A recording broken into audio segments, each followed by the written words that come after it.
दोस्तों नमस्कार। स्वागत है आपका हमारे YouTube चैनल उद्देश्य क्लासेस 91 में।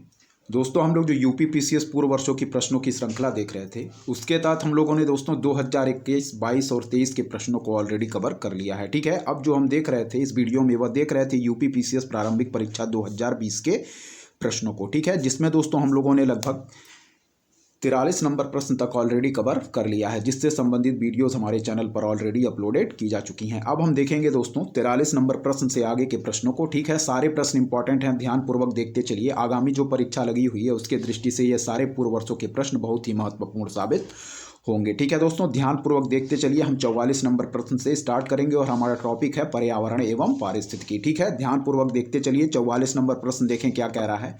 ठीक है, चलिए देखेंगे। कह रहा है दोस्तों कि राष्ट्रीय स्वच्छ वायु कार्यक्रम केंद्र सरकार द्वारा किस वर्ष में प्रारंभ किया गया था। ठीक है, 44 नंबर प्रश्न कह रहा है कि राष्ट्रीय स्वच्छ वायु कार्यक्रम केंद्र सरकार द्वारा किस वर्ष में प्रारंभ किया गया था। तो आप जो ईयर दिया गया है याद रखिए, यह कई बार प्रश्न रिपीट किया गया है। ठीक है, कई बार पूछा गया है यह प्रश्न, तो याद रखिए कि राष्ट्रीय स्वच्छ वायु कार्यक्रम केंद्र सरकार द्वारा किस वर्ष में प्रारंभ किया गया। तो 2019। ठीक है, 2019 में प्रारंभ किया गया था दोस्तों हमारी केंद्र सरकार के द्वारा। ठीक है, यहाँ देखें, पर्यावरण वन और जलवायु परिवर्तन मंत्रालय द्वारा 10 जनवरी 2019 को राष्ट्रीय स्वच्छ वायु कार्यक्रम की शुरुआत की गई। ठीक है, डेट याद रखिए कि पर्यावरण वन और जलवायु परिवर्तन मंत्रालय द्वारा 10 जनवरी 2019 को राष्ट्रीय स्वच्छ वायु कार्यक्रम की शुरुआत की गई। ठीक है, यह है वायु प्रदूषण की रोकथाम हेतु व्यापक एवं समयबद्ध रूप से बनाया गया 5 वर्षीय कार्यक्रम है। ठीक है, 5 वर्ष के लिए है, यह भी याद रखिए। ठीक है, फिर कह रहा है कि इसके तहत 2017 को आधार वर्ष मानते हुए वर्ष 2024 तक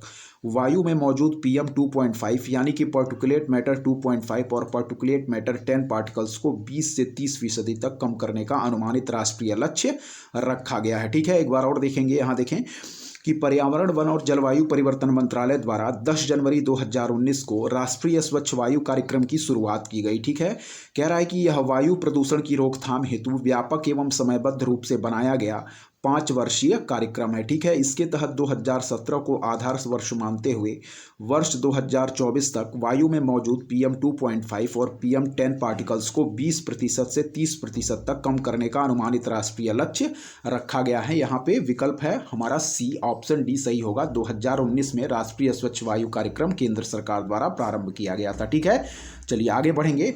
यहाँ देखें 45वां नंबर प्रश्न क्या कह रहा है, ध्यानपूर्वक देखिए, सारे प्रश्न इंपॉर्टेंट है। ठीक है, कह रहा है 20वीं सदी के 80 के दशक के मध्य विकास के नकारात्मक पक्षों पर विस्तार से चर्चा की गई है। निम्नलिखित में से कौन सा एक उनमें से महत्वपूर्ण नहीं था। ठीक है, कह रहा है कि 20वीं सदी के 80 के दशक के मध्य विकास के नकारात्मक पक्षों पर विस्तार से चर्चा की गई है। निम्नलिखित में से कौन सा एक उनमें से महत्वपूर्ण नहीं था। तो इसका राइट आंसर हो जाएगा दोस्तों राजनीति एवं विकास। ठीक है, जो इसका ऑप्शन सी है यह हमारा बिल्कुल सही आंसर होगा। ठीक है, फिर से देखें कि 20वीं सदी के 80 के दशक के मध्य विकास के नकारात्मक पक्षों पर विस्तार से चर्चा की गई है।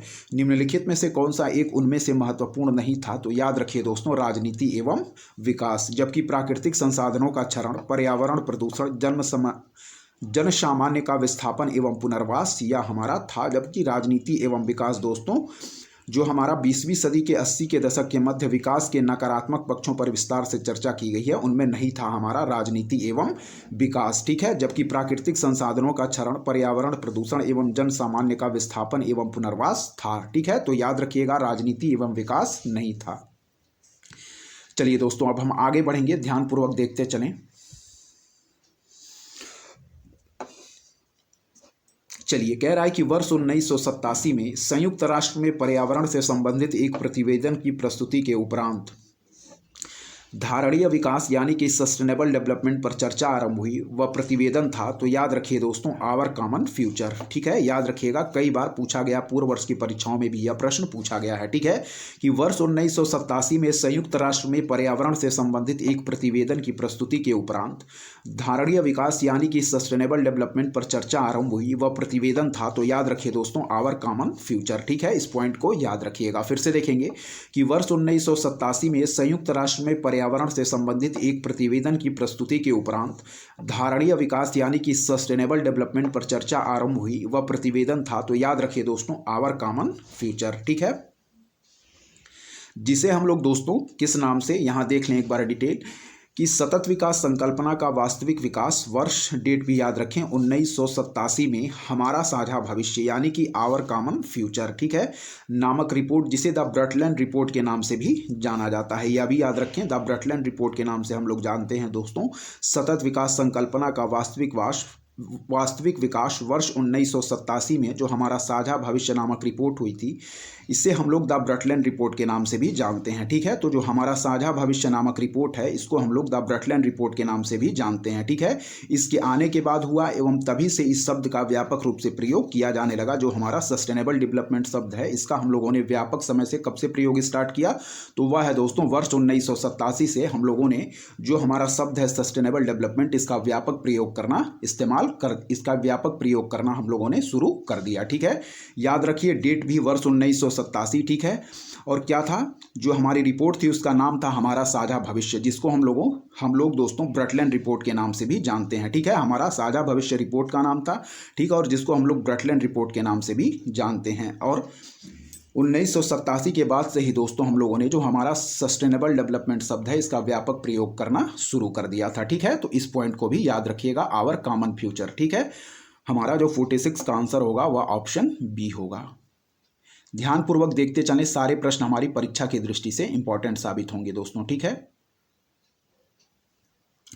यहां देखें 47वां नंबर प्रश्न की तरफ बढ़ेंगे। क्या कह रहा है? कह रहा है दोस्तों वर्ष 1962 में प्रकाशित पुस्तक साइलेंट स्प्रिंग जिससे विश्व के पर्यावरणीय आंदोलन को गति मिली के लेखक कौन थे? क्या है? कह रहा है वर्ष 1962 में प्रकाशित पुस्तक का नाम याद रखिए साइलेंट स्प्रिंग, ठीक है। कह रहा है वर्ष 1962 में प्रकाशित साइलेंट स्प्रिंग पुस्तक जिससे विश्व के पर्यावरणीय आंदोलन को गति मिली के लेखक कौन है? तो याद रखिए दोस्तों रेचल कार्सन, ठीक है। कौन है? रेचल कार्सन, ऑप्शन सी इसका बिल्कुल सही आंसर होगा, ठीक है।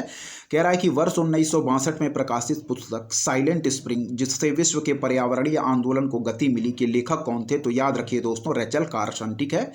कह रहा है कि वर्ष 1962 में प्रकाशित पुस्तक साइलेंट स्प्रिंग जिससे विश्व के पर्यावरणीय आंदोलन को गति मिली के लेखक कौन थे? तो याद रखिए रेचल कार्सन इसके लेखक थे, ठीक है। चलिए बढ़ेंगे दोस्तों 48वें नंबर प्रश्न की तरफ।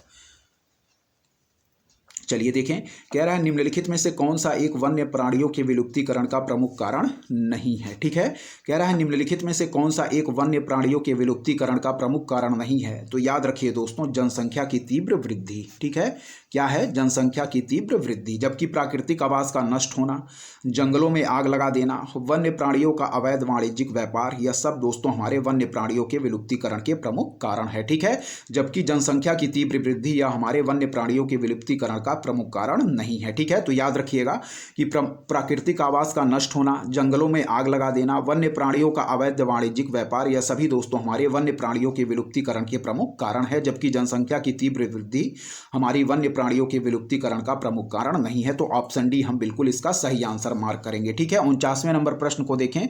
यहाँ पे हमको दोस्तों कुछ झील दिए गए हैं और उनकी अवस्थिति यहाँ पे हमें सुमेल करना है। ठीक है, 49 नंबर प्रश्न, सूची 1 को सूची 2 से झुमेल करना है हमें, झील और उनकी अवस्थिति। ठीक है, ध्यानपूर्वक देखें।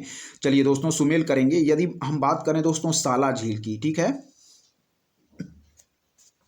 तो साला झील हम सुमेल करेंगे दोस्तों अरुणाचल प्रदेश से। ठीक है, साला झील को सुमेल करेंगे अरुणाचल प्रदेश से। ठीक है, फिर कह रहा है दोस्तों बड़खल झील। ठीक है, तो बड़खल झील को हम सुमेल करेंगे दोस्तों किससे? वह है हमारा हरियाणा से। लोकटक झील को हम सुमेल करेंगे दोस्तों मणिपुर से, और काली बेली झील को सुमेल करेंगे दोस्तों हम तमिलनाडु से। ठीक है, यानी कि आमने सामने जो दिया गया है दोस्तों यह हमारा सुमेल है। ऑप्शन ए हमारा बिल्कुल सही आंसर है, और हम फिर से एक बार रिपीट करेंगे। ठीक है, देखें, कह रहा है दोस्तों साला झील की बात करें तो यह है दोस्तों हमारा अरुणाचल प्रदेश में। ठीक है, साला झील कहाँ है? अरुणाचल प्रदेश में। बड़कल झील है दोस्तों हमारा हरियाणा में। कहाँ पे? बड़कल झील है दोस्तों हरियाणा में। लोकटक झील है दोस्तों मणिपुर में। काली बेली झील है दोस्तों तमिलनाडु में। ठीक है, साला झील है अरुणाचल प्रदेश में, बड़कल झील है दोस्तों हरियाणा में, लोकटक झील है मणिपुर में, काली बेली झील है दोस्तों तमिलनाडु में। ठीक है, साला झील है अरुणाचल प्रदेश में, बड़कल झील है दोस्तों हरियाणा में, लोकटक झील है मणिपुर में, काली बेली झील है दोस्तों तमिलनाडु में। ठीक है, साला झील अरुणाचल प्रदेश, बड़कल झील हरियाणा में, लोकटक झील मणिपुर में और काली बेली तमिलनाडु में। इस पॉइंट को याद रखिएगा। ठीक है, चलिए 50 नंबर प्रश्न की तरफ बढ़ेंगे। यहाँ पे दोस्तों हमें सूची 1 को सूची 2 से सुमेल करना है, ठीक है। देखें यहाँ 50 नंबर प्रश्न क्या कह रहा है, कुछ राष्ट्रीय उद्यान है और उनकी अवस्थिति किस राज्य में है, हमें सुमेल करना है, ठीक है। तो चलिए सुमेल करेंगे। इंद्रावती को हम लोग सुमेल करेंगे दोस्तों किससे, तो इंद्रावती को हम लोग सुमेल करेंगे। यहाँ पे देखें इसका आंसर दोस्तों स्टार मार्क किया है, डिटेल हम लोग देखेंगे पहले। कह रहा है दोस्तों इंद्रावती राष्ट्रीय उद्यान छत्तीसगढ़ में स्थित है, ठीक है। मोल्लेम जिसे महावीर राष्ट्रीय उद्यान भी कहा जाता है गोवा में स्थित है, ठीक है। तथा कलेसर राष्ट्रीय उद्यान हरियाणा में अवस्थित है। झारखंड में बेतला राष्ट्रीय उद्यान अवस्थित है, ठीक है। नोट देखिए क्या कह रहा है, प्रश्न के संदर्भ में बेतवा राष्ट्रीय उद्यान के स्थान पर यदि बेतला होता, ठीक है, बेतवा के स्थान पर यदि बेतला होता तो इस आधार पर विकल्प ए सही माना जा सकता था। उत्तर प्रदेश लोक सेवा आयोग द्वारा जारी उत्तर कुंजी में इस प्रश्न का उत्तर ए माना है, ठीक है। तो हम आयोग के प्रश्न को मानेंगे, जो हमारा ऑप्शन इसने माना है, आयोग ने हमारा जो ए है इसको आंसर माना है, ठीक है दोस्तों। यहाँ पे आप लोग याद रखिए यह बेतवा नहीं होगा, ठीक है। बेतवा की जगह क्या होगा दोस्तों, यह हो जाएगा बेतला, ठीक है। क्या है दोस्तों, यह बेतला हो जाएगा। बेतला हमारा जो राष्ट्रीय उद्यान है, या बेतवा ना होके बेतला होगा, ठीक है। इस पॉइंट को आप लोग याद रखिएगा, ठीक है। चलिए अब हम सुमेल करेंगे। यहाँ पे देखें, बात करें दोस्तों हम इंद्रावती राष्ट्रीय उद्यान की, तो इंद्रावती राष्ट्रीय उद्यान को दोस्तों हम लोग सुमेल करेंगे छत्तीसगढ़ से, ठीक है, याद रखिए। फिर है दोस्तों मोल्लेम, जिसको हम लोग किस नाम से, राष्ट्रीय महावीर राष्ट्रीय उद्यान से के नाम से भी जानते हैं। जो हमारा मोल्लेम है इसको हम लोग महावीर राष्ट्रीय उद्यान के नाम से भी जानते हैं। इसको हम लोग सुमेल करेंगे दोस्तों गोवा से, ठीक है। किससे सुमेल करेंगे, जो हमारा मोल्लेम राष्ट्रीय उद्यान है जिसको हम लोग महावीर राष्ट्रीय उद्यान के नाम से भी जानते हैं, इसको हम लोग गोवा से सुमेल करेंगे, ठीक है। कलेसर को सुमेल करेंगे दोस्तों हम लोग हरियाणा से, ठीक है। और दोस्तों यह बेतवा ना होके बेतला है, तो बेतला को हम लोग सुमेल करेंगे दोस्तों किससे, झारखंड से, ठीक है, याद रखिएगा। फिर से देखेंगे, इंद्रावती को सुमेल करेंगे दोस्तों छत्तीसगढ़ से, ठीक है। मोल्लेम जिसको हम लोग महावीर राष्ट्रीय उद्यान के नाम से भी जानते हैं, इसको हम लोग गोवा। फिर दोस्तों कलेसर को हम लोग सुमेल करेंगे हरियाणा से, और बेतवा या बेतला को हम लोग सुमेल करेंगे झारखंड, ठीक है। यहाँ बेतवा ना होके बेतला होगा, ठीक है दोस्तों, याद रखिए। बेतला हमारा कहाँ है, झारखंड में। इंद्रावती कहाँ है, छत्तीसगढ़ में। मोल्लेम कहाँ है, गोवा में। कलेसर कहाँ है, हरियाणा में, ठीक है, याद रखिए। इंद्रावती कहाँ है, छत्तीसगढ़ में। मोल्लेम कहाँ है, गोवा में। कलेसर कहाँ है, हरियाणा में। बेतवा नहीं होगा, यहाँ बेतला होगा। बेतला हमारा झारखंड में है, ठीक है। और सही ऑप्शन हमारा क्या होगा, ऑप्शन ए 4, 3, 2 और 1, ठीक है दोस्तों। इस पॉइंट को आप लोग याद रखिएगा। चलिए आगे बढ़ेंगे दोस्तों, ध्यानपूर्वक देखते रहें। यहाँ देखें, अब हमारा जो 51 नंबर प्रश्न है, यह यूट्रिफिकेशन से संबंधित कुछ यहाँ पे पॉइंट दिए गए हैं, उनके बारे में पूछा जा रहा है कौन से पॉइंट इसमें सही हैं, ठीक है।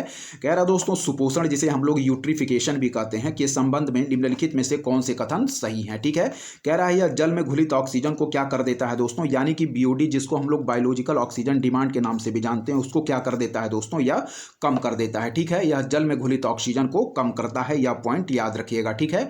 फिर कह रहा है कि यह जल निकाय के पोषक तत्व संवर्धन की घटना है, यह भी पॉइंट हमारा सही है। यह क्या करता है, जल निकाय में दोस्तों पोषक तत्व को बढ़ा देता है, ठीक है, संवर्धन की घटना है। तो इस पॉइंट को भी याद रखिएगा कि सुपोषण यूट्रिफिकेशन के संबंध में निम्नलिखित में से कौन से कथन सही हैं। तो याद रखिए कि यह जल में घुलित ऑक्सीजन को क्या कर देता है दोस्तों, तो कम कर देता है यूट्रिफिकेशन, ठीक है। और यह भी पॉइंट याद रखिए कि यह जल निकाय के पोषक तत्व संवर्धन की एक घटना है। क्या है, यह जल निकाय के पोषक तत्व संवर्धन की एक घटना है, यानी कि जल निकाय में इसके कारण हमारे पोषक तत्व बढ़ जाते हैं, ठीक है। तो 1 और 2 दो पॉइंट दिए गए हैं, दोनों पॉइंट हमारे सही हैं यूट्रिफिकेशन के संबंध में।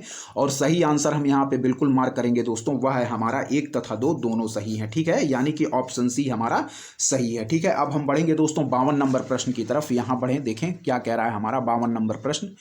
ध्यानपूर्वक देखते चलिए। सारे प्रश्न दोस्तों परीक्षा की दृष्टि से इंपॉर्टेंट हैं, क्योंकि पूर्व वर्षों के प्रश्न बार बार रिपीट कर दिए जाते हैं। चलिए देखें, कह रहा है दोस्तों निम्नलिखित घटनाओं को उनके प्रारंभ के कालानुक्रम में व्यवस्थित कीजिए, ठीक है। क्या है, निम्नलिखित घटनाओं को उनके प्रारंभ के कालानुक्रम में व्यवस्थित कीजिए, ठीक है। तो यदि बात करें दोस्तों हम यहाँ पे देखें, चलिए देखिए यहाँ पे बात करें दोस्तों, यदि प्रोजेक्ट टाइगर की, ठीक है, प्रोजेक्ट टाइगर की बात करें हम दोस्तों, तो प्रोजेक्ट टाइगर को हम लोगों ने कब स्टार्ट किया, प्रोजेक्ट टाइगर को हम लोगों ने स्टार्ट किया दोस्तों कब, याद रखिए डेट, वह है दोस्तों 1973 में, ठीक है। फिर बात कर रहा है दोस्तों प्रोजेक्ट हाथी की। तो प्रोजेक्ट हाथी को हम लोगों ने कब स्टार्ट किया, डेट याद रखिए। प्रोजेक्ट हाथी को हम लोगों ने स्टार्ट किया दोस्तों 1992 में, यानी कि 1992 में, ठीक है। फिर कह रहा है दोस्तों वन्य जीव संरक्षण अधिनियम। तो वन्य जीव संरक्षण अधिनियम कब है दोस्तों, जो हमारा वाइल्ड लाइफ प्रोटेक्शन एक्ट है, यह है दोस्तों हमारा 1972 का, ठीक है। फिर दोस्तों हमारा है जैव विविधता अधिनियम, बायोडाइवर्सिटी एक्ट। तो यह कब की है, बायोडाइवर्सिटी एक्ट है दोस्तों हमारा 2002 का, ठीक है। चलिए अब हम सीरीज को सुमेल करेंगे, देखेंगे सीरीज कौन सी हमारी सही बैठ रही है, ठीक है। चलिए देखें यहाँ पे सबसे पहले होगा दोस्तों हमारा कौन, तो सबसे पहले हो जाएगा दोस्तों हमारा वन्य जीव संरक्षण अधिनियम, ठीक है। कब, 1972 में। तो 3 हमारा सबसे पहले होगा दोस्तों, ठीक है। सबसे पहले हो जाएगा वन्य जीव संरक्षण अधिनियम, ठीक है। तो 3 हमारा सबसे पहले होगा। फिर होगा दोस्तों हमारा प्रोजेक्ट टाइगर 1973, ठीक है। फिर होगा दोस्तों हमारा कौन, फिर होगा दोस्तों हमारा प्रोजेक्ट हाथी, और फिर हो जाएगा जैव विविधता अधिनियम 2002 का, ठीक है। तो सही आंसर हम मार्क करेंगे 3, 1, 2 और 4, ठीक है दोस्तों। याद रखिए सबसे पहले होगा दोस्तों प्रोजेक्ट टाइगर, कब होगा, वह है दोस्तों हमारा 1973 में, ठीक है। प्रोजेक्ट टाइगर है दोस्तों हमारा 1973 में, ठीक है। प्रोजेक्ट हाथी है दोस्तों हमारा 1992 में, वन्य जीव संरक्षण अधिनियम 1972 में, और जैव विविधता अधिनियम है दोस्तों 2002 में, ठीक है।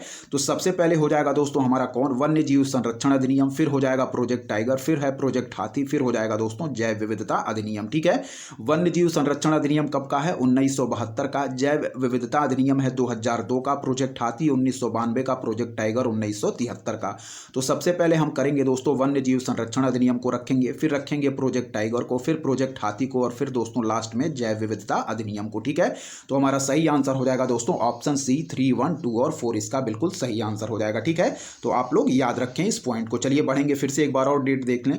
प्रोजेक्ट टाइगर 1973 में, प्रोजेक्ट हाथी 1992 में, वन्य जीव संरक्षण अधिनियम 1972 में, और जैव विविधता अधिनियम 2002 में, ठीक है। इस पॉइंट को आप लोग याद रखिए। चलिए आगे देखिए दोस्तों क्या कह रहा है। कह रहा है कि एक पारिस्थितिक तंत्र के विभिन्न घटकों से होकर पोषक तत्वों का गुजरना क्या कहलाता है, ठीक है। कह रहा है दोस्तों कि एक पारिस्थितिक तंत्र के विभिन्न घटकों से होकर पोषक तत्वों का गुजरना क्या कहलाता है। तो याद रखिए दोस्तों जैव भू रसायन चक्र इसका सही आंसर होगा, ठीक है। कह रहा है कि एक पारिस्थितिक तंत्र के विभिन्न घटकों से होकर पोषक तत्वों का गुजरना क्या कहलाता है, जैव भू रासायनिक चक्र, ठीक है। एक पारिस्थितिक तंत्र के विभिन्न घटकों से होकर पोषक तत्वों का गुजरना क्या कहलाता है, जैव भू रासायनिक चक्र, ठीक है। इस पॉइंट को आप लोग याद रखिएगा। चलिए अब हम बढ़ेंगे दोस्तों अगले प्रश्न की तरफ। क्या कह रहा है हमारा, यहां देखें 54 नंबर प्रश्न को देखें क्या कह रहा है। कह रहा है भारत में मिट्टी बचाओ आंदोलन कहां से प्रारंभ हुआ, ठीक है।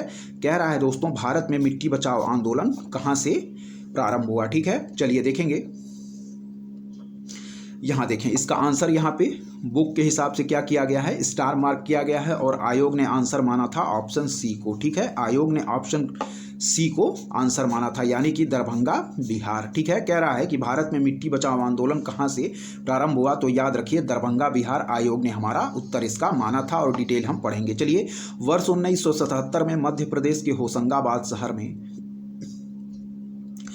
तवा बांध के कारण जल भराव की समस्या उत्पन्न हुई, जिसके फलस्वरूप प्रभावित भूमि की क्षतिपूर्ति की मांग के लिए स्थानीय किसानों द्वारा मिट्टी बचाओ आंदोलन चलाया गया। अतः विकल्प डी सही होगा दोस्तों, ठीक है। आयोग ने माना था दोस्तों सी, जबकि बुक के हिसाब से क्या हो जाएगा हमारा ऑप्शन सी, डी सही होगा, ठीक है।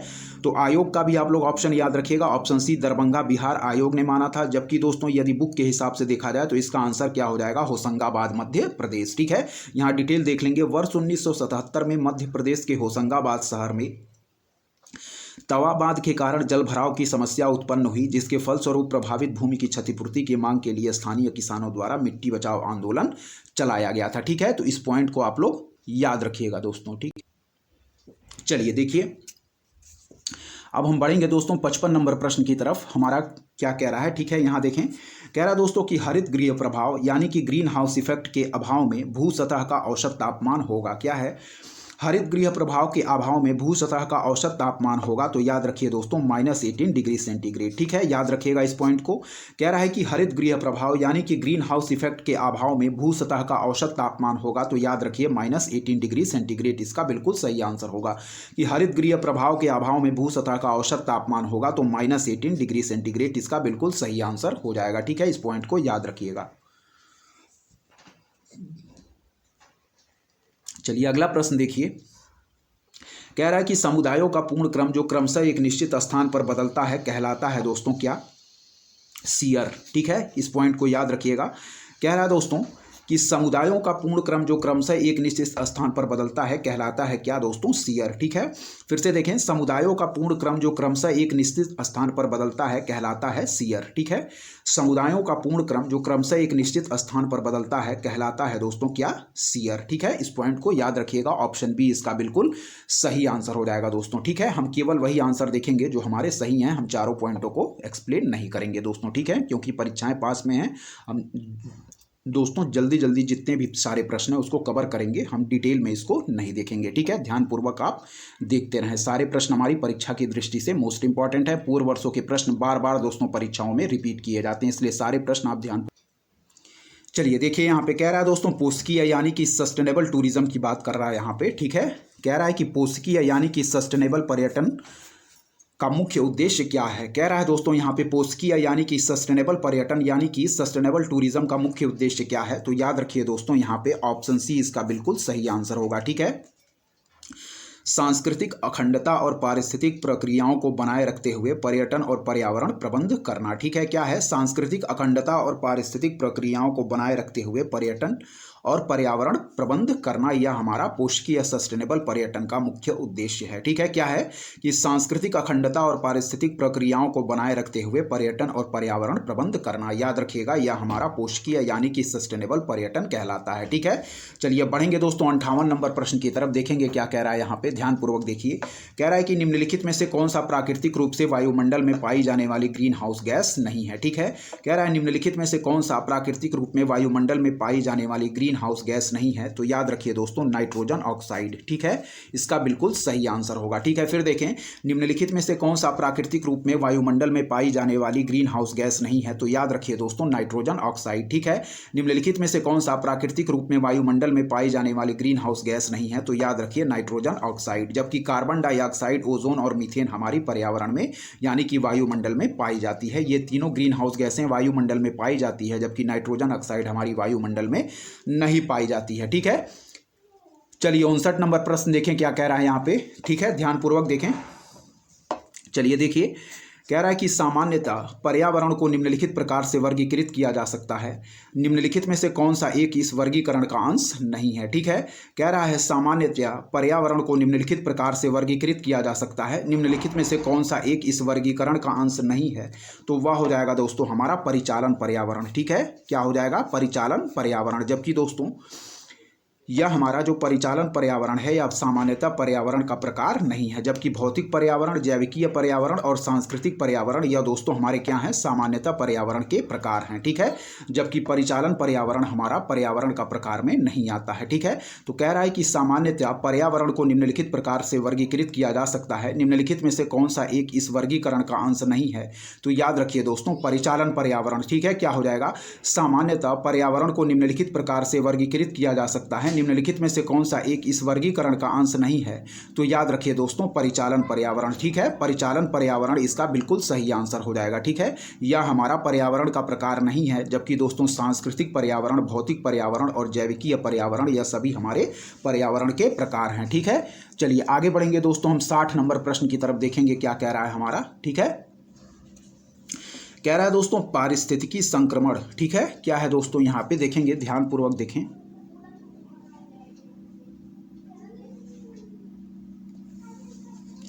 चलिए देखिए दोस्तों यहाँ पे क्या कह रहा है। कह रहा है दोस्तों पारिस्थितिकी संक्रमण अवधारणा का सर्वप्रथम प्रयोग। ठीक है, कह रहा है दोस्तों यहाँ पे पारिस्थितिकी संक्रमण अवधारणा का सर्वप्रथम प्रयोग। ठीक है, तो कह रहा है कि इसने पारिस्थितिक संक्रमण अवधारणा का सर्वप्रथम प्रयोग किया गया। ठीक है, इस पॉइंट को याद रखिए कि जो पारिस्थितिकी हमारा संक्रमण अवधारणा है इसका सर्वप्रथम प्रयोग किया गया दोस्तों किसके द्वारा। तो याद रखिए दोस्तों बेनेट के द्वारा। ठीक है, इसका बिल्कुल सही आंसर होगा दोस्तों ऑप्शन बी बेनेट के द्वारा। ठीक है, कह रहा है कि पारिस्थितिकी संक्रमण अवधारणा का सर्वप्रथम प्रयोग किया गया। तो याद रखिए दोस्तों बेनेट के द्वारा। ठीक है, ऑप्शन बी इसका बिल्कुल सही आंसर होगा। ठीक है, पारिस्थितिकी संक्रमण अवधारणा का सर्वप्रथम प्रयोग किया गया। तो याद रखिए दोस्तों बेनेट के द्वारा, यह इसका बिल्कुल सही आंसर होगा कि पारिस्थितिकी संक्रमण अवधारणा का सर्वप्रथम प्रयोग किया गया। तो याद रखिए बेनेट के द्वारा, ऑप्शन बी इसका बिल्कुल सही आंसर होगा। ठीक है, चलिए आगे बढ़ेंगे, देखेंगे। कह रहा है दोस्तों निम्नलिखित में से कौन सा वैश्विक ताप वृद्धि यानी कि ग्लोबल वार्मिंग का प्रभाव है। ठीक है, कई बार पूछा गया प्रश्न है, ध्यानपूर्वक याद रखिए। ठीक है, निम्नलिखित में से कौन सा वैश्विक ताप वृद्धि यानी कि ग्लोबल वार्मिंग का प्रभाव है। ठीक है, तो याद रखिए इसका सही आंसर क्या हो जाएगा दोस्तों, यानी कि समुद्र जल तल का बढ़ना, यह भी हो जाएगा। हिम नदी का पिघलना, बीमारियों का फैलना और प्रवाल भित्ति का विरंजन होना, यह चारों पॉइंट हमारे ठीक है सही हो जाएंगे। ऑप्शन डी हम बिल्कुल यहाँ पे सही आंसर मार्क करेंगे। ठीक है, कह रहा है कि निम्नलिखित में से कौन सा वैश्विक ताप वृद्धि यानी कि ग्लोबल वार्मिंग का प्रभाव है, तो याद रखिए समुद्र जल तल का बढ़ना, ठीक है, हिम नदी का पिघलना, बीमारियों का फैलना, प्रवाल भित्ति का विरंजन होना, यह सभी दोस्तों हमारे क्या है, वैश्विक ताप वृद्धि के प्रभाव हैं। ठीक है, वैश्विक ताप वृद्धि के प्रभाव कौन कौन से हैं, तो समुद्र जल तल का बढ़ना, ठीक है, हिम नदी का पिघलना, बीमारियों का फैलना, प्रवाल भित्ति का विरंजन होना। ठीक है, इस पॉइंट को याद रखिए। तो सही आंसर हम मार्क करेंगे ऑप्शन डी 1, 2, 3 और 4। ठीक है दोस्तों, ध्यानपूर्वक इस पॉइंट को याद रखिए। ठीक है, चलिए बढ़ेंगे दोस्तों 62 नंबर प्रश्न की तरफ, देखेंगे क्या कह रहा है हमारा 62 नंबर प्रश्न देखेंगे दोस्तों। ठीक है, चलिए देखिए यहाँ पे कह रहा है निम्नलिखित घटनाओं को कालानुक्रमिक व्यवस्थित कीजिए तथा नीचे दिए गए कूट से सही उत्तर चुनिए। ठीक है, तो चलिए देखेंगे दोस्तों यहाँ पे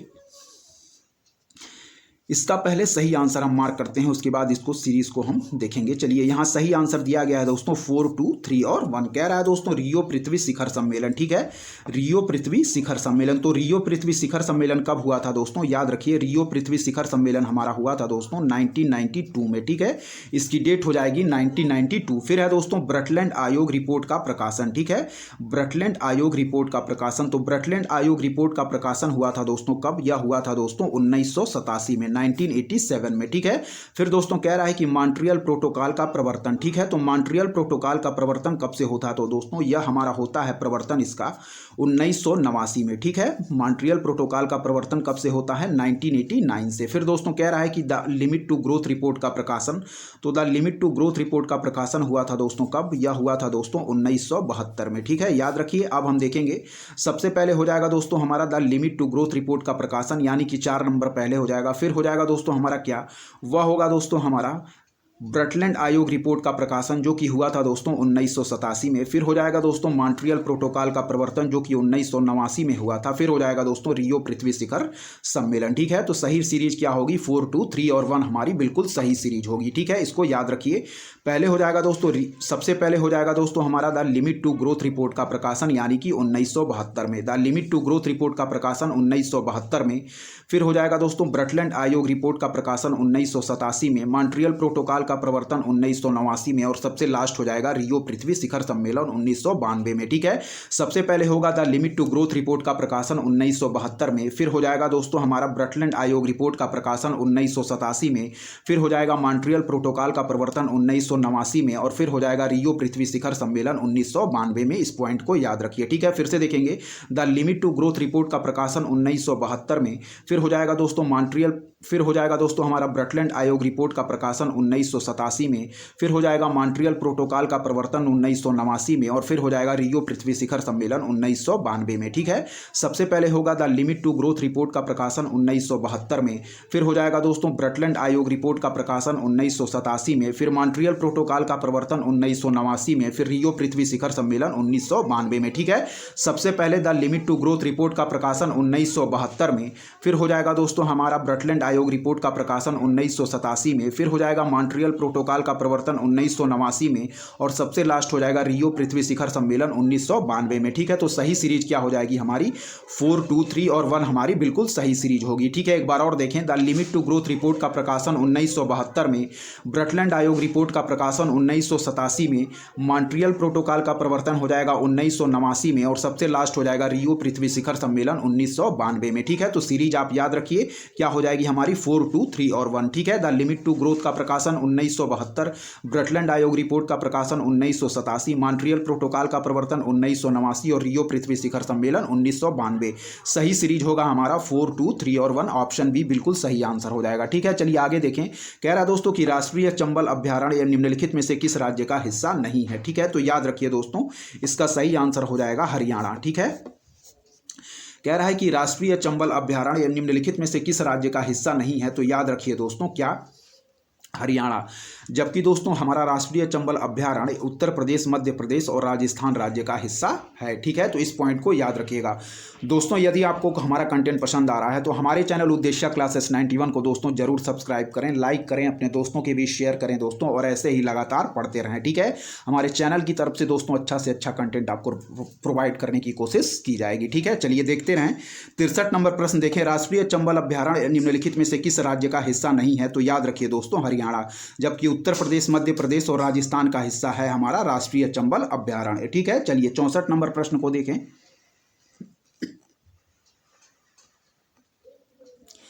चलिए देखिए दोस्तों क्या कह रहा है। कह रहा है निम्नलिखित में से हमारा जो अब अगला टॉपिक है वह है दोस्तों हमारा सामान्य विज्ञान एवं विज्ञान प्रौद्योगिकी। ठीक है, कह रहा है निम्नलिखित में से कौन सा कृत्रिम पदार्थ नहीं है? ठीक है, याद रखिए निम्नलिखित में से कौन सा कृत्रिम पदार्थ नहीं है, तो वह हो जाएगा दोस्तों हमारा फाइब्राइन। ठीक है, कह रहा है कि निम्नलिखित में से कौन सा कृत्रिम पदार्थ नहीं है, तो याद रखिए दोस्तों हमारा फाइब्राइन हमारा कृत्रिम पदार्थ नहीं है। ठीक है दोस्तों, याद रखिएगा।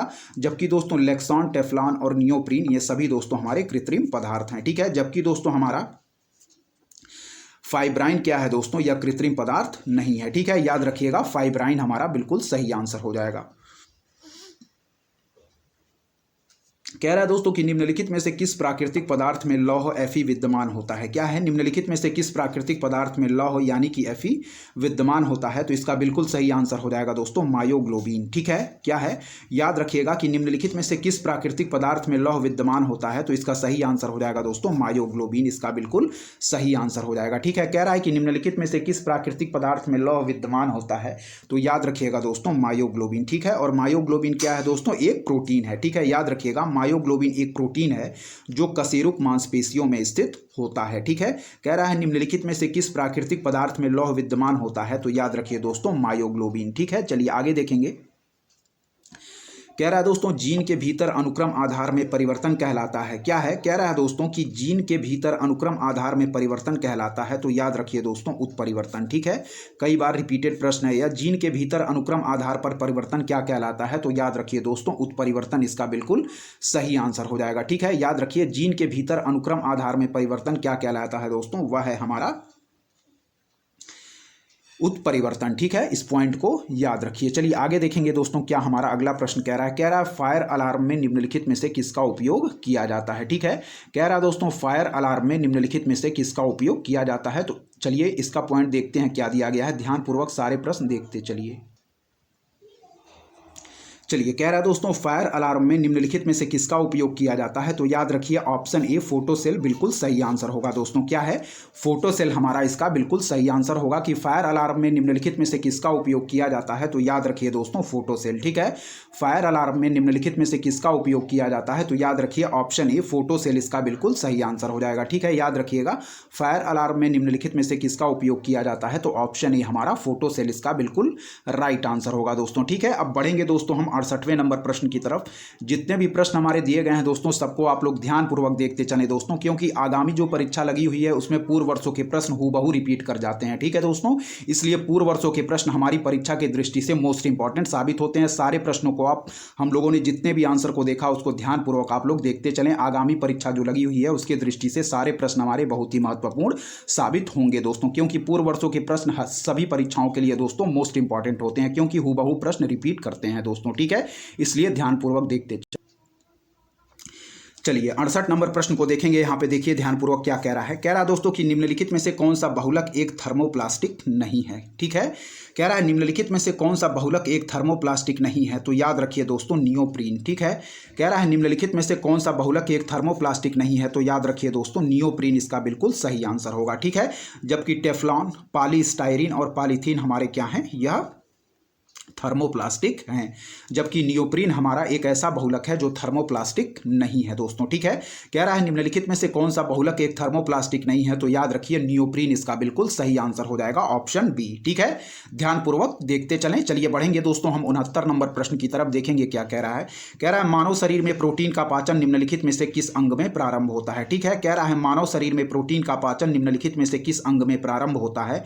तो याद रखिए दोस्तों अमाशय। ठीक है, कह रहा है दोस्तों यहाँ पे ऑप्शन डी बिल्कुल सही होगा कि मानव शरीर में प्रोटीन का पाचन निम्नलिखित में से किस अंग में प्रारंभ होता है, तो याद रखिए ऑप्शन डी अमाशय। ठीक है, मानव शरीर में प्रोटीन का पाचन निम्नलिखित में से किस अंग में प्रारंभ होता है, तो ऑप्शन डी अमाशय इसका बिल्कुल राइट आंसर होगा दोस्तों। ठीक है, चलिए 70 नंबर प्रश्न की तरफ बढ़ेंगे दोस्तों। क्या कह रहा है कि मानव आहार में पालिश किए हुए चावल के उपयोग से निम्नलिखित रोग हो जाता है, तो याद रखिए दोस्तों बेरी। ठीक है, इसका बिल्कुल सही आंसर होगा कि मानव आहार में पालिश किए हुए चावल के उपयोग से निम्नलिखित रोग हो जाता है, तो याद रखिए बेरी। ठीक है, मानव आहार में पालिश किए हुए चावल के उपयोग से निम्नलिखित रोग हो जाता है, तो याद रखिए ऑप्शन डी बेरी इसका बिल्कुल सही आंसर होगा। ठीक है, चलिए अब बढ़ेंगे दोस्तों हम 71वें नंबर प्रश्न की तरफ। ठीक है, चलिए देखिए यहाँ पे क्या कह रहा है दोस्तों निम्नलिखित में से कौन सा विटामिन मनुष्य में रक्त के जमने के लिए जिम्मेदार है। ठीक है, कह रहा है निम्नलिखित में से कौन सा विटामिन मनुष्य में रक्त के जमने के लिए जिम्मेदार है, तो इसका बिल्कुल सही आंसर हो जाएगा दोस्तों विटामिन के। ठीक है,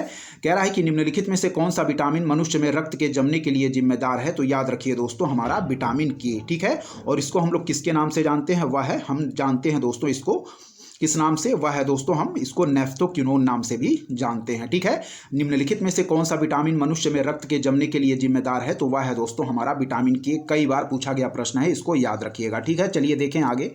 मानव मस्तिष्क के बारे में निम्नलिखित कथनों पर यहाँ पर विचार करना है। चलिए विचार करते हैं, देखते हैं 72वां नंबर प्रश्न हमारा क्या कह रहा है। ठीक है, ध्यानपूर्वक देखिए यहाँ पे। ठीक है, मानव मस्तिष्क के बारे में निम्नलिखित कथनों पर विचार कीजिए। ठीक है, पहला कह रहा है दोस्तों, पहला पॉइंट कि मस्तिष्क हृदय गति को नियंत्रित रखने के लिए उत्तरदायी है। क्या है, मस्तिष्क हृदय गति को नियंत्रित रखने के लिए उत्तरदायी है, बिल्कुल सही है दोस्तों।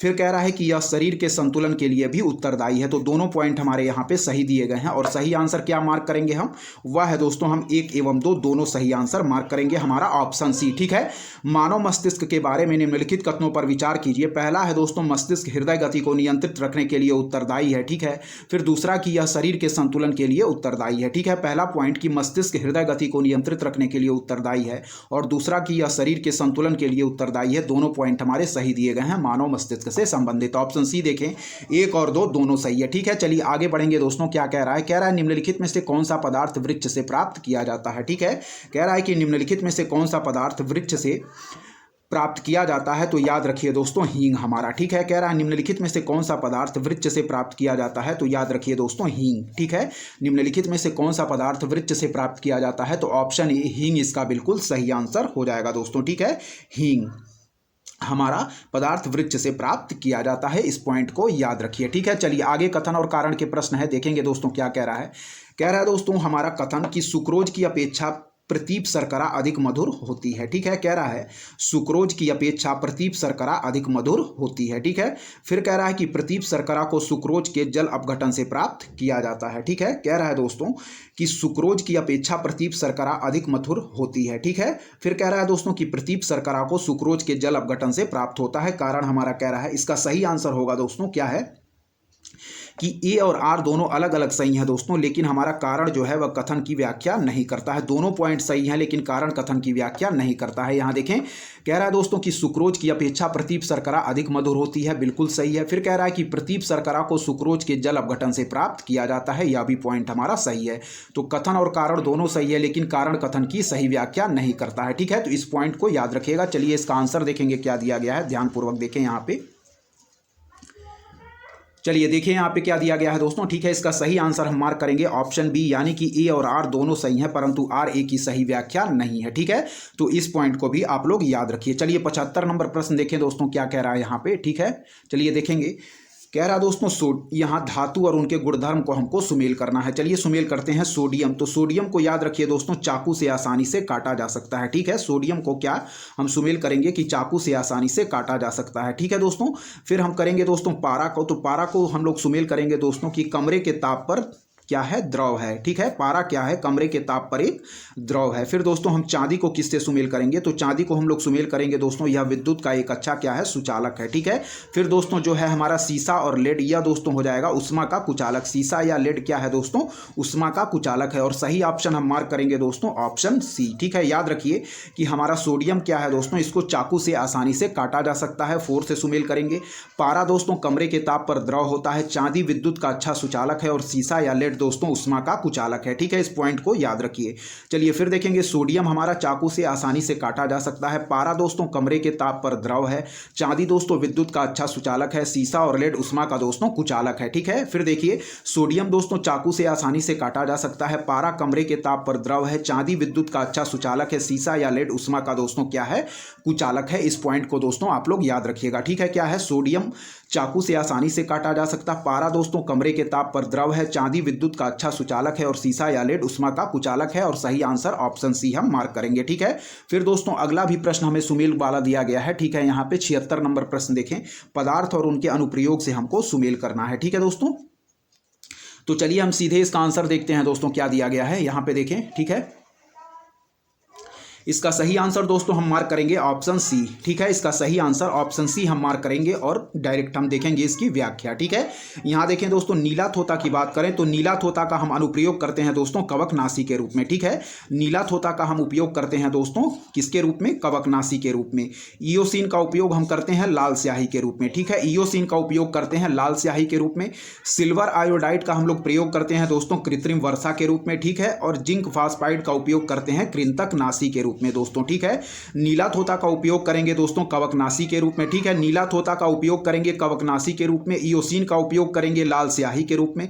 सिल्वर आयोडाइड का उपयोग करेंगे कृत्रिम वर्षा के रूप में। जिंक फास्फाइड का उपयोग करेंगे कृंतकनाशी के रूप में। ठीक है, कह रहा है नीला तोता का उपयोग करेंगे कवकनाशी के रूप में। ईओसिन का उपयोग करेंगे लाल स्याही के रूप में। सिल्वर आयोडाइड का उपयोग करेंगे कृत्रिम वर्षा के रूप में। जिंक फास्फाइड का उपयोग करेंगे कृंतकनाशी के रूप में। ठीक है, क्या है, नीला तोता का उपयोग करेंगे कवकनाशी के रूप में। ईओसिन का उपयोग करेंगे लाल स्याही के रूप में। सिल्वर आयोडाइड का उपयोग करेंगे कृत्रिम वर्षा के रूप में। जिंक फास्फाइड का उपयोग करेंगे कृंतकनाशी के रूप में। दोस्तों यदि आपको हमारा कंटेंट पसंद आ रहा है तो हमारे चैनल उद्देश्य क्लासेस 91 को जरूर सब्सक्राइब करें, लाइक करें दोस्तों, अपने दोस्तों के बीच शेयर करें और ऐसे ही लगातार पढ़ते रहें दोस्तों। ठीक है, एक बार और रिपीट करेंगे, नीला तोता कवकनाशी हो जाएगा दोस्तों। ईओसिन लाल स्याही, सिल्वर आयोडाइड कृत्रिम वर्षा और जिंक फास्फाइड हो जाएगा दोस्तों कृंतकनाशी के रूप में। एक और नया टॉपिक दोस्तों देखेंगे इंपॉर्टेंट, भारतीय संविधान एवं राज्य व्यवस्था के प्रश्नों को अब हम देखेंगे। ठीक है, और हमारा क्या दोस्तों, हम लोग देख रहे थे यूपी पीसीएस प्रारंभिक परीक्षा 2020 के प्रश्न पत्र को। ठीक है, ध्यानपूर्वक देखते चलिए, सारे जो प्रश्न दिए गए हैं वह हमारी आगामी जो परीक्षा लगी हुई है उसके दृष्टि से दोस्तों मोस्ट इंपॉर्टेंट है। ठीक है,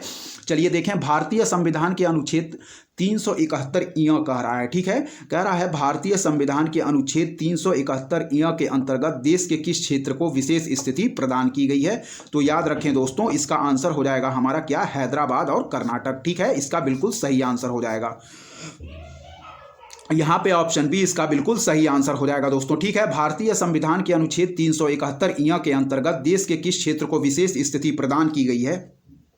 तो याद रखें हैदराबाद और कर्नाटक इसका बिल्कुल सही आंसर हो जाएगा। ठीक है, कह रहा है कि भारतीय संविधान के अनुच्छेद 371 इ के अंतर्गत देश के किस क्षेत्र को विशेष स्थिति प्रदान की गई है। तो हैदराबाद और कर्नाटक। ठीक है, चलिए अगला देखें दोस्तों, क्या कह रहा है, कह रहा है संविधान के किस भाग में पंचायती राज व्यवस्था संबंधी प्रावधान दिए गए हैं। ठीक है, क्या है, कह रहा है दोस्तों हमारा कि संविधान के किस भाग में पंचायती राज व्यवस्था संबंधी प्रावधान दिए गए हैं। तो याद रखिए 9वां भाग है दोस्तों हमारा। ठीक है, 9वां भाग जो है दोस्तों हमारा संविधान का वह पंचायती राज व्यवस्था से संबंधित है, जिसको दोस्तों 73वें संविधान संशोधन के द्वारा हमारे संविधान में ऐड किया गया था। संविधान के किस भाग में पंचायती राज व्यवस्था संबंधी प्रावधान दिए गए हैं। तो भाग 9।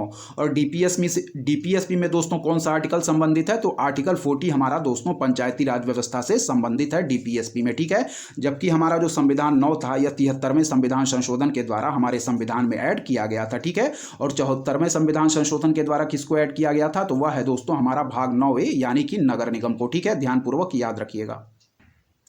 चलिए देखिए दोस्तों क्या कह रहा है, 79 नंबर प्रश्न क्या कह रहा है, ध्यानपूर्वक देखें। ठीक है, यहां देखें, कह रहा है दोस्तों भारतीय संघात्मक व्यवस्था में तृतीय तल कब जोड़ा गया। ठीक है, वही पंचायती राज व्यवस्था की बात कर रहा है। कह रहा है भारतीय संघात्मक व्यवस्था में तृतीय तल कब जोड़ा गया, यानी कि सबसे ऊपर हो जाएगा दोस्तों केंद्र, फिर हो जाएगा राज्य और सबसे हमारा जो टर्शियरी सेक्टर है वह हो जाएगा दोस्तों हमारी संघात्मक व्यवस्था, जिसको हम लोग कहते हैं पंचायती राज व्यवस्था। ठीक है, तो कब जोड़ा गया था। तो याद रखिए दोस्तों, इसको जोड़ा गया था हमारा वर्ष कब, 1992 में 73वें संविधान संशोधन के द्वारा। ठीक है, कब जोड़ा गया था। ऑप्शन सी 1992 में। ठीक है, शासन संचालन में सुगमता एवं पारदर्शिता हेतु 73वें एवं 74वें संविधान संशोधन के माध्यम से वर्ष 1992 से स्थानीय स्वशासन का उपबंध किया गया है। ठीक है, डेट याद रखिए 1992 से हमारी भारतीय संघात्मक व्यवस्था में तृतीय तल जोड़ा गया। ऑप्शन सी 1992 बिल्कुल सही आंसर होगा। ठीक है, 80 नंबर प्रश्न को देखें क्या कह रहा है। कह रहा है निम्नलिखित में से कौन सा संविधान के अनुच्छेद 3 के तहत संसद के एक कानून द्वारा संभव नहीं है। ठीक है, कह रहा है निम्नलिखित में से कौन सा संविधान के अनुच्छेद 3 के तहत। ठीक है दोस्तों, सारे प्रश्न इंपॉर्टेंट हैं, ध्यानपूर्वक आप लोग चलिए देखिए। कह रहा है निम्नलिखित में से कौन सा संविधान के अनुच्छेद 3 के तहत संसद के एक कानून द्वारा संभव नहीं है। तो वह हो जाएगा दोस्तों हमारा नए राज्यों का प्रवेश। ठीक है, क्या हो जाएगा, नए राज्यों का प्रवेश। जबकि दोस्तों नए राज्यों का गठन, राज्यों के क्षेत्रों में परिवर्तन, राज्यों की सीमाओं में परिवर्तन यह हमारे अनुच्छेद 3 के तहत मुमकिन है, जबकि नए राज्यों का प्रवेश अनुच्छेद 3 के तहत नहीं दिया गया है। ठीक है, नए राज्यों का गठन, राज्यों के क्षेत्रों में परिवर्तन, राज्यों की सीमाओं में परिवर्तन हम आर्टिकल 3 के तहत कर सकते हैं, जबकि नए राज्यों का प्रवेश हम आर्टिकल 3 के तहत नहीं कर सकते हैं। इसको याद रखिएगा, नए राज्यों का प्रवेश हमारा बिल्कुल सही आंसर हो जाएगा दोस्तों। ठीक है, चलिए बढ़ेंगे 81वें नंबर प्रश्न की तरफ। यहाँ पे देखें क्या कह रहा है। कह रहा है दोस्तों कि निम्नलिखित में से कौन से पदाधिकारियों को हटाने में संसद की कोई भूमिका नहीं होती है। ठीक है, कह रहा है निम्नलिखित में से कौन से पदाधिकारियों को हटाने में संसद की कोई भूमिका नहीं होती है। ठीक है, तो सही आंसर हम किसको मार्क करेंगे दोस्तों, वह है हमारा ऑप्शन डी, यानी कि केवल 3 इसका बिल्कुल सही आंसर होगा। ठीक है दोस्तों, ऑप्शन डी हमारा बिल्कुल सही आंसर होगा, केवल 3, यानी कि अध्यक्ष संघ लोक सेवा आयोग। ठीक है, अध्यक्ष संघ लोक सेवा आयोग के हटाने में दोस्तों संसद की कोई भूमिका नहीं होती है, जबकि उच्च न्यायालय के न्यायाधीशों, उच्चतम न्यायालय के न्यायाधीशों और भारत के नियंत्रक और महालेखा परीक्षक को हटाने में दोस्तों संसद की भूमिका होती है। ठीक है, जबकि अध्यक्ष संघ लोक सेवा आयोग को हटाने में दोस्तों संसद की कोई भूमिका नहीं होती है। इस पॉइंट को याद रखिए। ठीक है, उच्च न्यायालय के न्यायाधीशों को हटाने में, उच्चतम न्यायालय के न्यायाधीशों को हटाने में, भारत के नियंत्रक और महालेखा परीक्षक को हटाने में दोस्तों हमारी संसद की भूमिका होती है, जबकि दोस्तों हमारा अध्यक्ष संघ लोक सेवा आयोग को हटाने में दोस्तों हमारी संसद की कोई भूमिका नहीं होती है। तो इस पॉइंट को याद रखिएगा। ठीक है, चलिए बढ़ेंगे दोस्तों हम 82वें नंबर प्रश्न की तरफ, ध्यानपूर्वक देखते चलिए। इसका सही आंसर होगा ऑप्शन डी, यानी कि अध्यक्ष संघ लोक सेवा आयोग। ठीक है, चलिए आगे देखें। 82वां नंबर प्रश्न देखिए दोस्तों। कह रहा है कि पंचायतों के लिए कराए जाने वाले सभी निर्वाचनों के संचालन का अधीक्षण, निर्देशन और नियंत्रण निहित होता है। क्या है, कह रहा है दोस्तों कि पंचायतों के लिए कराए जाने वाले सभी निर्वाचनों के संचालन का अधीक्षण, निर्देशन और नियंत्रण निहित होता है। तो इसका राइट आंसर हो जाएगा दोस्तों, ठीक है, राज्य निर्वाचन आयोग। ठीक है, जिसका प्रावधान हमारे आर्टिकल 243 के तहत किया गया है, यानी कि 243 ट। ठीक है, 243 क के तहत दोस्तों हमारा किसका प्रावधान किया गया है, राज्य निर्वाचन आयोग का, जो दोस्तों हमारे पंचायतों के लिए कराए जाने वाले सभी निर्वाचनों के संचालन, अधीक्षण, निर्देशन और नियंत्रण के लिए उत्तरदायी है। ठीक है, याद रखिएगा कि पंचायतों के लिए कराए जाने वाले सभी निर्वाचनों के संचालन का अधीक्षण, निर्देशन और नियंत्रण निहित होता है हमारे राज्य निर्वाचन आयोग में, और जिसका प्रावधान हमारे संविधान के आर्टिकल 243 ट या 243 क में किया गया है। ठीक है, ध्यानपूर्वक इस पॉइंट को याद रखिएगा। चलिए आगे देखेंगे। कह रहा है निम्नलिखित युग्मों में से कौन सा एक सुमेलित नहीं है। तो याद रखिए दोस्तों, इंटर स्टेट काउंसिल यह हमारा आर्टिकल 263 बिल्कुल सही है। फिर कह रहा है दोस्तों वित्त आयोग आर्टिकल 280 यह भी सही सुमेल है। कह रहा है प्रशासनिक न्याय अधिकरण आर्टिकल 2 अनुच्छेद 323 क में, यह भी हमारा बिल्कुल सही सुमेल है। जबकि कह रहा है संघ लोक सेवा आयोग, तो यह भी दोस्तों हमारा सही सुमेल है। ठीक है दोस्तों, हमारा अनुच्छेद 315 यह भी सही सुमेल है, और इसका आंसर दोस्तों स्टार मार्क किया गया है किताब के हिसाब से। जबकि यदि आयोग की बात करें तो यहाँ देखें क्या है, क्या कह रहा है। कह रहा है दोस्तों उत्तर प्रदेश लोक सेवा आयोग द्वारा जारी उत्तर कुंजी में इस प्रश्न का उत्तर विकल्प सी माना गया है। ठीक है, आयोग ने इसका आंसर क्या माना था, वह हमारा माना था विकल्प सी। ठीक है, जबकि दोस्तों यहां फिर से देखेंगे कि इंटर स्टेट काउंसिल आर्टिकल 263 बिल्कुल सही दिया गया है, वित्त आयोग आर्टिकल 280 बिल्कुल सही दिया गया है, प्रशासनिक न्याय अधिकरण अनुच्छेद 323 का बिल्कुल सही दिया गया है, संघ लोक सेवा आयोग अनुच्छेद 315 बिल्कुल सही दिया गया है। ठीक है, यहाँ एक बार डिटेल देख लेंगे जल्दी से। कह रहा है संविधान के भाग 11 में आर्टिकल 263 शामिल है। ठीक है, जिसमें इंटर स्टेट काउंसिल यानी कि अंतरराज्यीय परिषद से संबंधित प्रावधान दिए गए हैं। ठीक है, किसमें, भाग 11 में दिए गए हैं आर्टिकल 263 के तहत। फिर कह रहा है कि वित्त आयोग के संबंध में अनुच्छेद 280 में उल्लेख किया गया है। ठीक है, फिर कह रहा है कि भारतीय संविधान के भाग 14 में अनुच्छेद 315 के तहत एक स्वायत्त व संवैधानिक संस्था के रूप में संघ लोक सेवा आयोग का प्रावधान किया गया है। फिर कह रहा है दोस्तों कि 42वें संविधान संशोधन अधिनियम 1976 के माध्यम से भाग 14 का जोड़ा गया, जिसे अधिकरण नाम दिया गया। ठीक है, भाग 14 का जोड़ा गया 42वें संविधान संशोधन के द्वारा जिसे भाग 14 का जिसे अधिकरण नाम दिया गया, इसके अंतर्गत अनुच्छेद 323 का प्रशासनिक अधिकरण से संबंधित है तथा अनुच्छेद 323 का अन्य मामलों के अधिकरण से संबंधित है। अतः प्रश्नानुसार सभी युग्म सुमेलित हैं। उत्तर प्रदेश लोक सेवा आयोग द्वारा जारी उत्तर कुंजी में इस प्रश्न का उत्तर विकल्प सी माना गया था। ठीक है दोस्तों, जबकि हमारी चारों ऑप्शन यदि देखें दोस्तों तो यह सही सुमेल है। 42वें संविधान संशोधन अधिनियम 1976 के माध्यम से भाग 14 का जोड़ा गया जिसे अधिकरण नाम दिया गया और इसके अंतर्गत हमारे जो प्रशासनिक न्याय अधिकरण दिए गए हैं वह आर्टिकल 323 क में दिए गए हैं, इसलिए यह सही सुमेल है, यह गलत नहीं है। ठीक है, चारों हमारे ऑप्शन सही सुमेल हैं, आप लोग याद रखिएगा, लेकिन आयोग ने इसका आंसर सी माना था। ठीक है, तो इंटर स्टेट काउंसिल हम करेंगे दोस्तों आर्टिकल 263 जिसके अध्यक्ष हमारे प्रधानमंत्री होते हैं। ठीक है, वित्त आयोग आर्टिकल 280। ठीक है, तो प्रथम वित्त आयोग के अध्यक्ष कौन थे? केसी नियोगी। ठीक है, 15वें के हैं दोस्तों हमारे एनके सिंह यानी कि नंद कुमार सिंह, और जो 16वां वित्त आयोग हमारा गठित किया गया है उसके अध्यक्ष हैं दोस्तों अरविंद पनगड़िया जी, यह भी याद रखिए। ठीक है, और प्रशासनिक न्याय अधिकरण दोस्तों आर्टिकल 323 क के तहत दिया गया है, और संघ लोक सेवा आयोग भी। हमारे ये चारों ऑप्शन सही सुमेल हैं, कोई भी ऑप्शन हमारे गलत नहीं है। ठीक है, चलिए अब बढ़ेंगे दोस्तों, हम क्या है आगे देखें। भारतीय संविधान का कौन सा अनुच्छेद केंद्रीय सतर्कता आयोग का वर्णन करता है? क्या है, कह रहा है जो हमारा भारतीय संविधान का कौन सा अनुच्छेद केंद्रीय सतर्कता आयोग, ठीक है, यानी कि सीबीसी चीफ विजिलेंस कमीशन, ठीक है, का वर्णन करता है? तो याद रखिए दोस्तों, इसका राइट आंसर हो जाएगा दोस्तों उपर्युक्त में से कोई नहीं। ठीक है, उपर्युक्त में से कोई नहीं, क्योंकि दोस्तों केंद्रीय सतर्कता आयोग का वर्णन हमारे संविधान में किसी आर्टिकल के तहत नहीं किया गया है। ठीक है, भारतीय संविधान का कौन सा अनुच्छेद केंद्रीय सतर्कता आयोग का वर्णन करता है? तो उपर्युक्त में से कोई नहीं इसका सही आंसर होगा। ठीक है, चलिए आगे देखेंगे।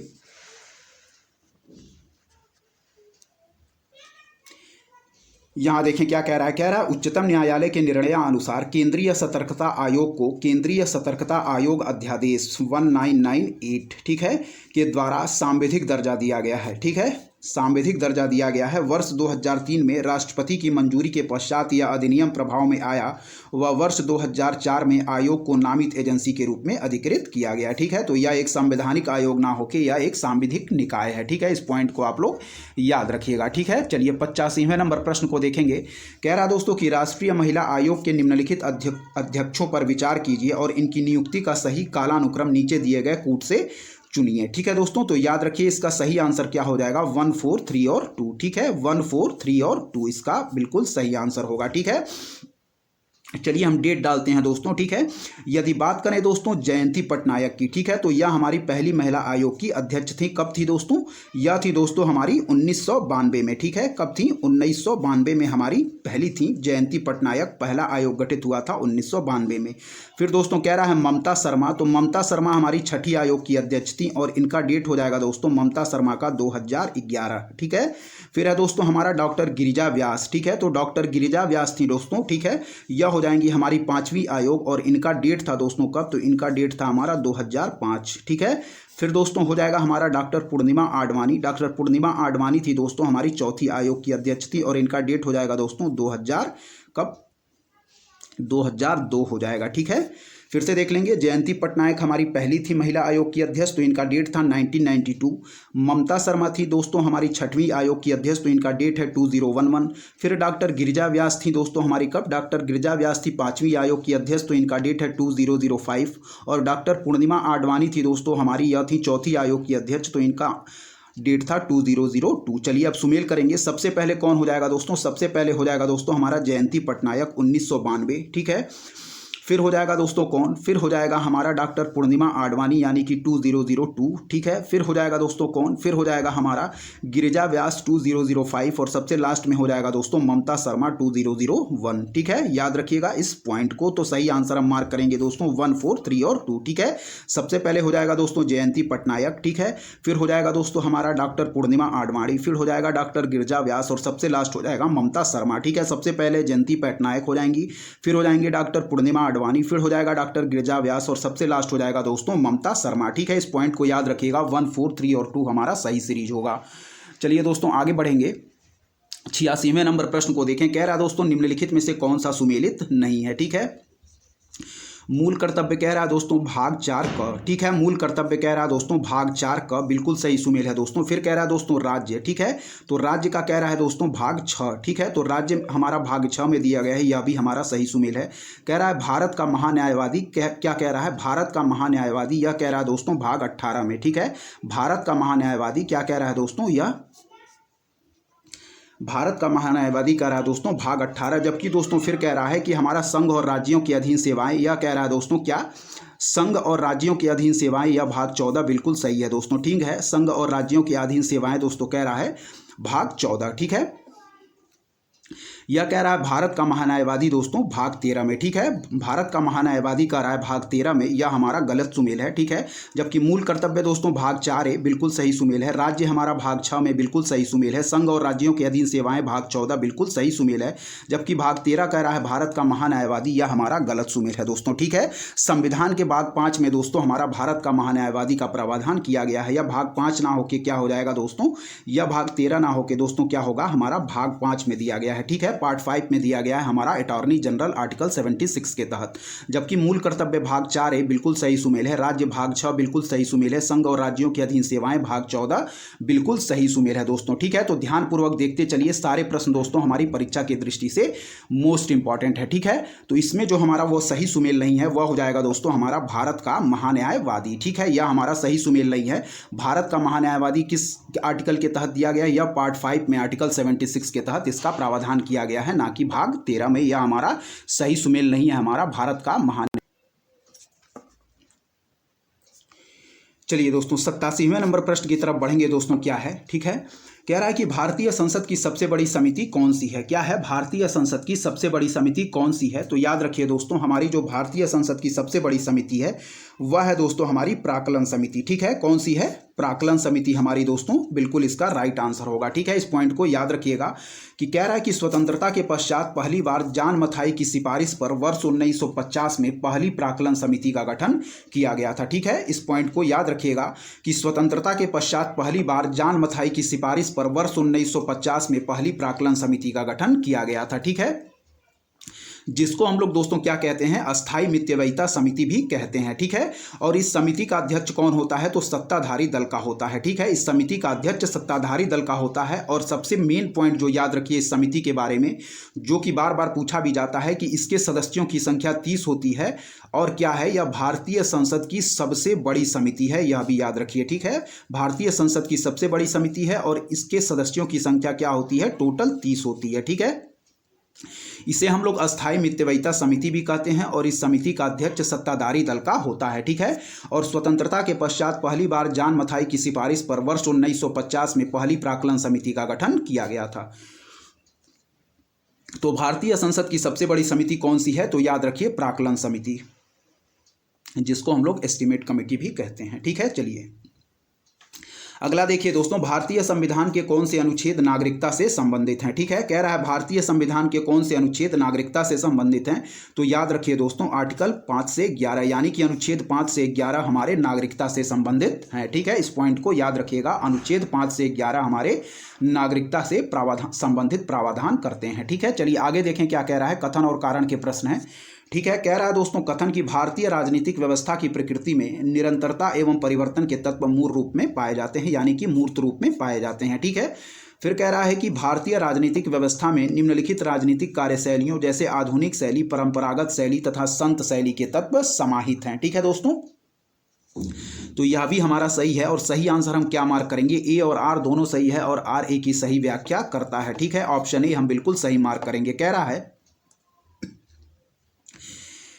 कि भारतीय राजनीतिक व्यवस्था की प्रकृति में निरंतरता एवं परिवर्तन के तत्व मूर्त रूप में पाए जाते हैं। क्या है, कह रहा है कि भारतीय राजनीतिक व्यवस्था की प्रकृति में निरंतरता एवं परिवर्तन के तत्व मूर्त रूप में पाए जाते हैं, ठीक है।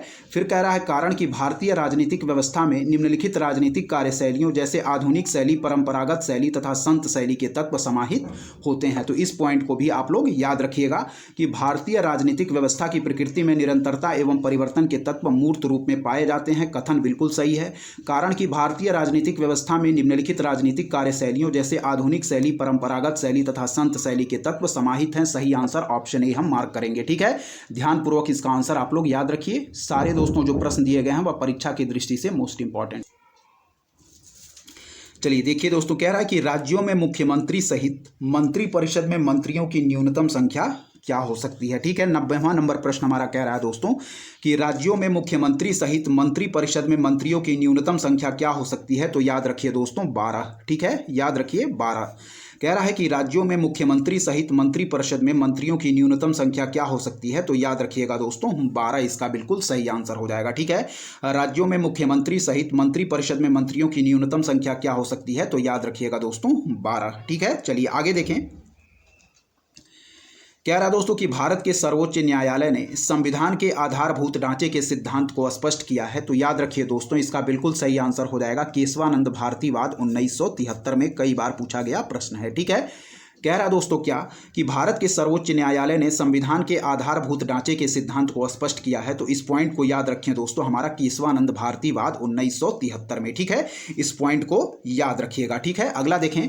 कह रहा है दोस्तों कि हमारा निम्नलिखित में से कौन सा सुमेलित नहीं है। तो वह हमारा जो सही ऑप्शन हो जाएगा वह है अनुच्छेद 48। ठीक है, कह रहा है न्यायपालिका का कार्यपालिका से पृथककरण। यह दोस्तों आर्टिकल 48 में ना देके आर्टिकल 50 के तहत दिया गया है हमारा न्यायपालिका का कार्यपालिका से पृथककरण। ठीक है, किसके तहत, वह है हमारा डीपीएसपी के तहत। ठीक है, जबकि अनुच्छेद 39 से कह रहा है कि समान न्याय एवं निःशुल्क विधिक सहायता, बिल्कुल सही है। अनुच्छेद 40 ग्राम पंचायतों का संगठन सही है। आर्टिकल 44 हमारा समान नागरिक संहिता यानी कि कॉमन सिविल कोड बिल्कुल सही है। ठीक है दोस्तों, तो इस वीडियो में यहीं तक रखते हैं। बाकी बचे हुए जो प्रश्न है उसको एक और वीडियो लाएंगे जिसमें हम पूरी तरीके से हमारा यूपीपीसीएस प्रारंभिक परीक्षा 2020 के प्रश्न पत्र को हल कर लेंगे। और इसी के साथ हमारा यूपीपीसीएस प्रारंभिक परीक्षा 2020 का जो प्रश्न पत्र है वो दोस्तों समाप्त हो जाएगा। ठीक है, एक वीडियो और लाएंगे। तब तक दोस्तों यदि आपको हमारा कंटेंट पसंद आ रहा है तो हमारे चैनल उद्देश्य क्लासेस 91 को दोस्तों जरूर सब्सक्राइब करें, लाइक करें दोस्तों, अपने दोस्तों के बीच शेयर करें और ऐसे ही लगातार पढ़ते रहें दोस्तों। तब तक के लिए धन्यवाद। जय हिंद, जय भारत दोस्तों।